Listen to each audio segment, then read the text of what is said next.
శ్రీ సచ్చిదానంద సమర్థ సద్గురు సాయి మహారాజ్ కీ జై. సాయి బిడ్డలందరికీ కూడా సాయినాథుని ఆశీర్వాదాలతో మనము 26వ అధ్యాయంలో నిన్న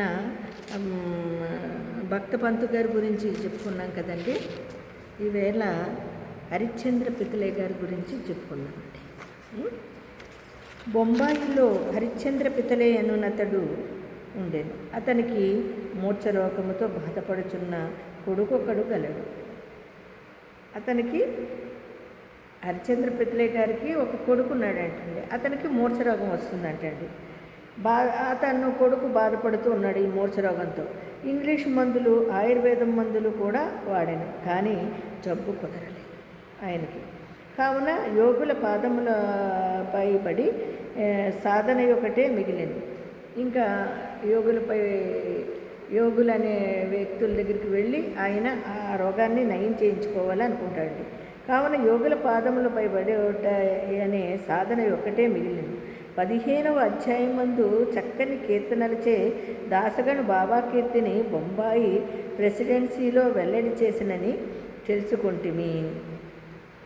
బాబా గారు గురించి దాసగణ గారు మరి కీర్తన రూపంలో, అంటే పాటల రూపంలో బాబాగారి యొక్క గొప్పతనం గురించి చెప్పడం ఆయన తెలుసుకున్నాడండి.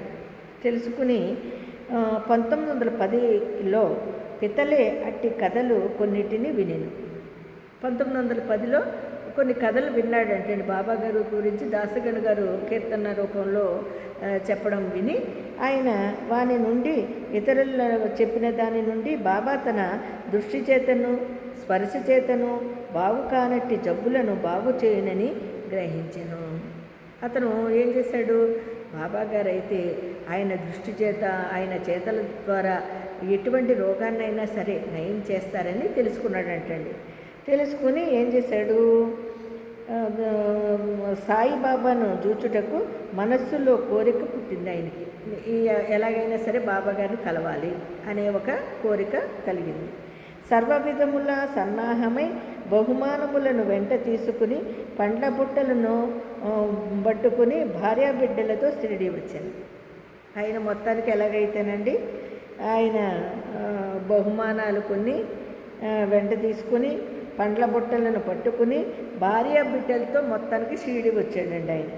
అతడు మసీదుకు పోయింది. బాబాకు సాష్టాంగ నమస్కారం చేశాను.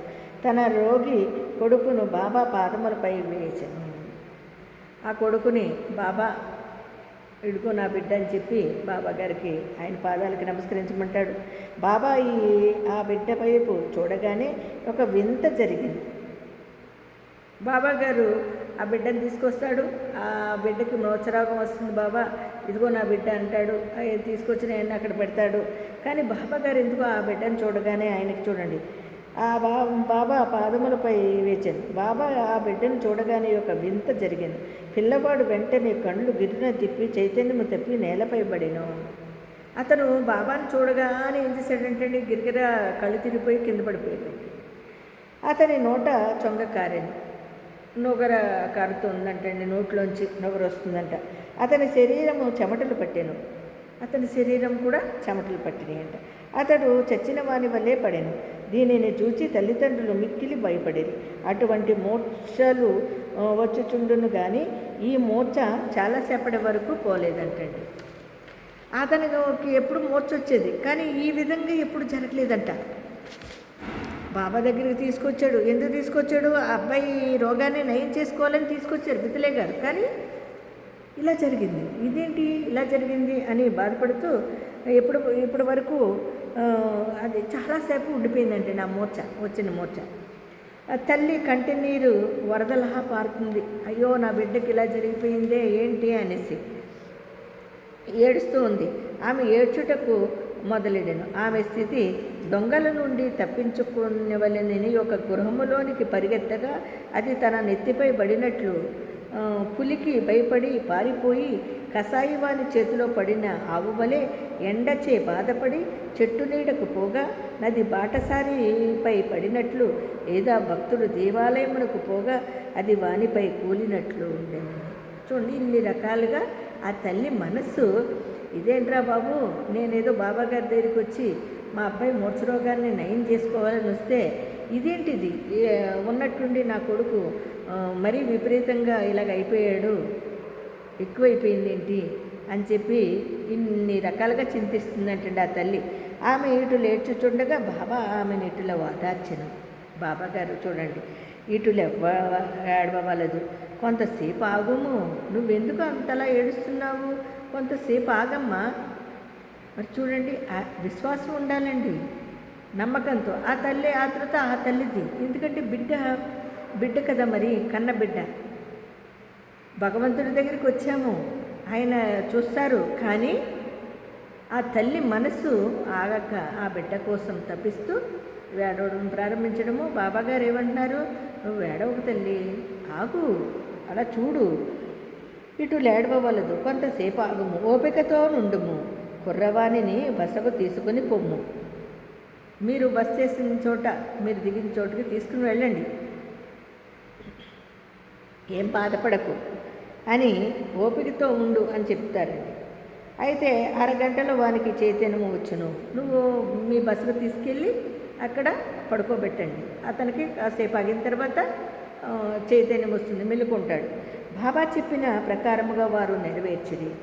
వారు అలాగే చేశారు. సరేలే అని చెప్పి వారు ఉండే చోటుకి తీసుకెళ్ళి ఆ అబ్బాయిని పడుకోబెట్టగానే ఆ బాబాగారు చెప్పిన ఒక అరగంటలో ఆ అబ్బాయికి చైతన్యం వస్తుంది. బాబా మాటలు యథార్థములయ్యను. వాడలోనికి తీసుకొని పోగానే కుర్రవానికి చైతన్యం వచ్చెను. పితలే కుటుంబం అంతయు సంతోషించిరి, వారి సంశయములన్నీ తీరెను. పితలే బాబా దర్శనమునకై భార్యతో మసీదుకు వచ్చెను. సరే, కుర్రవాడు బాగానే ఉన్నాడు కదా, మరి ఇంకా అందుకని మళ్ళీ బాబా గారి దగ్గరికి దర్శనానికి వచ్చారండి వారు బాబా పాదములకు వినయముతో సాష్టాంగ నమస్కారం చేసి వారి పాదములను నొత్తుచూ కూర్చుండిరి. బాబా గారి దగ్గరికి వచ్చారు ప్రశాంతంగా, మరి బిడ్డ బాగున్నాడు కదా, హ్యాపీగా బాబాగారు చెప్పినట్టు. ఇప్పుడు వాళ్ళకి మనసు శాంతించి బాబాగారి పాదాలను నొత్తుతూ అక్కడ కూర్చున్నారండి బాబా దగ్గర, భార్య అని భర్త అని. వారు సాష్టాంగ నమస్కారం చేసి వారి పాదములను కూర్చుండేది. మనసులో బాబా చేసిన ఉపకారమునకు నమస్కరించుచుండేది. బాబా గారు మంచి ఉపకారం చేశారు మాకు అనుకుని మనసులోని నమస్కరించుకుంటూ ఉన్నారండి. బాబా చిరునవ్వుతూ ఇట్లన్నారు. బాబా నవ్వుతూ నీ ఆలోచనలు, సంశయాలు, భయోత్పాదములు ఇప్పుడు చల్లబడినవా? మీ ఆలోచనలన్నీ తీరినయా? మీరు ప్రశాంతంగా ఉన్నారా అని అడుగుతున్నారండి బాబాగారు. ఎందుకంటే మరి ఆ తల్లి అప్పటికప్పుడు ఎన్ని తలుచుకుని ఏడ్చేసిందండి. మరి అదేవిధంగా ఇప్పుడు ఆ అబ్బాయి బాగుండేసరికి వాళ్ళు ప్రశాంతంగా ఉన్నారు కదా. మరి ఇప్పుడు అడుగుతున్నారు, మీరు ప్రశాంతంగానే ఉన్నారు కదా, ఇప్పుడు బాగుందా అని. ఈ ఆలోచనలు, సంశయాలు, భయోత్పాదములు ఇప్పుడు చల్లబడినవా? ఎవరైతే నమ్మకము, ఓపిక గలదో వారిని తప్పక భగవంతుడు రక్షించును. ఇదండి ఇక్కడ. ఎవరైతే నువ్వు భగవంతుడిని స్మరిస్తూ ఉన్నావు, భగవంతుడి మీద నమ్మకంతో, ఓపికతో ఉంటే తప్పకుండా భగవంతుడు మనల్ని రక్షిస్తాడండి. అదే బాబాగారు చెబుతున్నారు. ప్రతి ఒక్క సాయి బిడ్డ కూడా ఎన్నో కష్టాలు వచ్చినాయి. ఆ కష్టం వచ్చినప్పుడు తట్టుకోలేక వెంటనే మారిపోతూ ఉంటుందండి వాళ్ళ మనసు. అలా ఉండొద్దండి. ఆయన నమ్మండి. నిజంగా పర్వతము ఎక్కేస్తాం చచ్చిపోదామని, దూకేసే ముందు రక్షిస్తాడండి ఆయన, తప్పకుండా చావనివ్వడండి.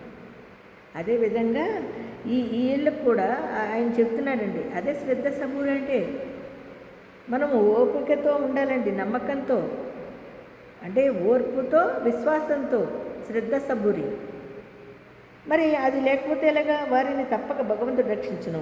పితలే ధనికుడు, మర్యాద గలవాడు, అతడు అందరికీ అపరిమితముగా మిఠాయి పంచిపెట్టాను.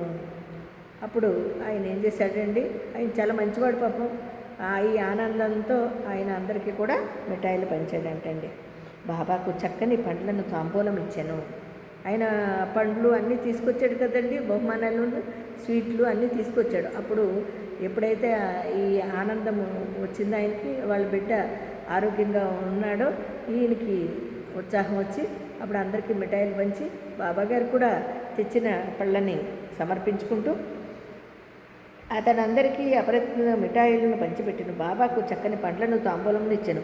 పితలే భార్య సాత్వికురాలు. ఆమె నిరాడంబరత ప్రేమ భక్తులతో నిండి ఉండెను. ఆమె కూడా చాలా మంచిది, చాలా నిరాడంబరంగా ఉండేదంటండి. ఆమె స్తంభమునకు దగ్గరగా కూర్చుని బాబా వైపు దృష్టి నిగిర్చి కండ్ల నుండి ఆనంద బాష్పములు లార్చుచుండెను. నిజంగానండి, ఆయన్ని తదేకంగా చూస్తే ఆనంద బాష్పాలు వచ్చేస్తాయండి. బాబా గారిని అలాగే చూస్తూ ఉండండి, ఎంత ఆనంద బాష్పాలు వస్తాయంటే ఇంకా అలాగే చూడాలనిపిస్తుందండి. అదేనండి ఆయన గొప్పతనం. బాబా గారి దగ్గరికి కూర్చొని బాబా వైపు దృష్టిని ఇచ్చి కళ్ళ నుండి ఆనంద బాష్పములు రాల్చుంది. ఆమె స్నేహ ప్రేమ భావములను గని బాబా మిక్కిలి సంతృష్టి చెందాను. ఆయన ఎంత ఆనందపడతాడో తెలుసండి అలాగే చేస్తే. ప్రతి సాయి బిడ్డ ఆయన్ని తదేకంగా, అందుకనే అన్నారండి, నువ్వు నన్ను చూస్తే నేను నిన్ను చూస్తాను. ఆయన అలాగే చూస్తూ ఉండండి, అసలు ప్రపంచాన్ని మర్చిపోతామండి. ఆ ఆనందమే వేరండి. ఆమె స్నేహ ప్రేమ భావములను కానీ బాబాకు మిక్కిలి సంతృష్టి చెందాను. దేవుని వలె యోగేశ్వరులు కూడా తమ భక్తులపై ఆధారపడేదారు. ఏ భక్తుడు హృదయపూర్వకముగాను మనస్పూర్వకముగాను పూజించి శరణు వేడునో వానికే భగవంతుడు తోడ్పడును. వారు కొద్ది రోజులు బాబా వద్ద సుఖముగానున్న పిమ్మట ఇంటికి పోవనిశ్చయించి బాబా దర్శనమునకై మసీదుకు వచ్చిరి. ఎవరైతే ఈ విధంగా బాబా మీద భక్తి శ్రద్ధలతో ఉంటారో నిజంగా ఆయన కూడా తన్మయత్వం చెందుతారండి. బాబాగారు కూడా ఎవరైతే హృదయపూర్వకంగా మనస్పూర్వకంగా శరణు వేడుకొందరో వాని అందే భగవంతుడు కూడా నిలిచిపోతారండి. ఆయన కూడా మన హృదయంలో నిలిచిపోతారండి. మరి ఆ తర్వాత ఆయన పితలే గారి ఇంటికి వెళ్ళిపోవాలని చెప్పి బాబా దర్శనానికని వస్తారండి. వచ్చి ఆయన అనుమతి తీసుకుని ఊది ప్రసాదం ఇచ్చి ఆశీర్వదిస్తారు. బాబా గారు పితలేని దగ్గరికి పిలిచి ఇట్లా అంటారండి. ఆయన బయలుదేరుతాడు, పిలిచి అంటారు, బాబు అంతకుముందు 2 రూపాయలు ఇచ్చి ఉంటివి, ఇప్పుడు 3 రూపాయలు ఇచ్చి ఉన్నావు. వీనిని మీ పూజా మందిరంలో పెట్టుకుని పూజింపుము. అంతకుముందు 2 రూపాయలు ఇచ్చాను నీకు, ఇప్పుడు 3 రూపాయలు ఇస్తున్నాను. ఈ 5 రూపాయలను నీవు నీ పూజా మందిరంలో పెట్టుకో. ఈ 3 రూపాయలు కూడా నీ పూజా మందిరంలో పెట్టుకో. ముందు 2 రూపాయలు ఇచ్చారంట, ఇప్పుడు 3 రూపాయలు ఇస్తున్నాను. వీనిని మీ పూజా మందిరంలో పెట్టుకుని పూజింపుము, నువ్వు మేలు పొందిదవు. పితలేకి అర్థం కాలేదు ఏంటి అని. పితలే వీనిని ప్రసాదముగా అంగీకరించి బాబాకు సాష్టాంగ నమస్కారం చేసి ఆశీర్వాదనాలు తీసుకుని ప్రార్థించి, ఇది తాను షిరిడీపోవుట మొదటిసారి కనుక అంతకు ముందు 2 రూపాయలు ఇచ్చినను బాబా మాటలకు అర్థమే నన్ను గ్రహించలేకుండెను. దీనిని తెలుసుకొనవలెనని కుతూహలపడెను, కానీ బాబా ఊరకునేను. మరి చూడండి, బాబా గారు వాళ్ళ అబ్బాయి పితలే గారు కొడుకు మూర్ఛరావు గారిని నయం చేశారు. ఆయన చక్కగా ఆనందంగా షిరిడీలో నుంచి వెళ్ళేటప్పుడు బాబా గారు ఆయన దగ్గరికి పిలిచి, అంతకుముందు 2 రూపాయలు ఇచ్చాను నీకు ఇప్పుడు 3 రూపాయలు ఇస్తున్నాను, ఇవి పూజా మందిరంలో పెట్టుకో అని చెప్పి ఇస్తారండి. సరే, బాబా గారిని సడన్గా అడగలేదు కదా ఏమిటి అని కారణము, ఏమి అయి ఉంటుంది, ఎప్పుడు నేను ఇదే ఫస్ట్ టైమే రావడము, మళ్ళీ ఏంటి ఇలాగన్నారని చెప్పి తీసుకుంటాడు, అన్నీ నమస్కరిస్తాడు బాబా గారికి. సరే బయలుదేరుతాడు. కానీ ఫస్ట్ టైం కదా, ఈ సంశయంతో ఆయన ఇంటికి వెళ్తాడండి. వెళ్ళిన తర్వాత బాబా గారిని ప్రశ్నించాలన్నా ఆయన కూడా ఏం సమాధానం చెప్పరు. మరి రేపొద్దున్న ఏం జరిగిందో తెలుసుకుందామండి. అంతవరకు సాయిరామండి.